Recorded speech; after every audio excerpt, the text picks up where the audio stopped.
Leur mission, nous protéger, nous sauver. Des pompiers trop souvent pris pour cible. Avec 1400 agressions recensées l'année dernière, un de ces pompiers volontaires est toujours entre la vie et la mort. Percuté samedi lors d'un rodéo à Évian-les-Bains, l'automobiliste âgé de 19 ans a été mis en examen hier pour tentative de meurtre, placé en détention provisoire. Il conteste avoir agi délibérément, affirmant avoir paniqué. À Évian-les-Bains, les habitants sont encore bouleversés. Reportage Europe 1 de Jean-Luc Boujon.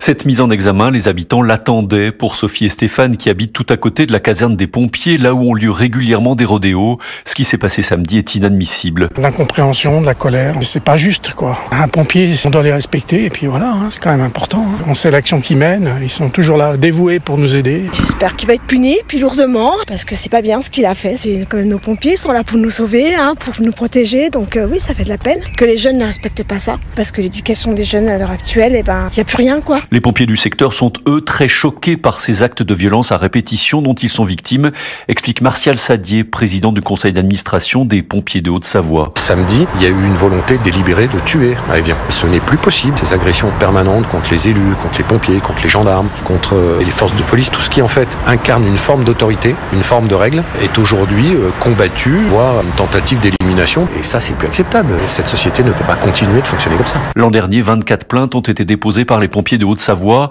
pour des faits d'agression dont ils ont été victimes en intervention. Évian-les-Bains, Jean-Luc Boujon, Europe 1.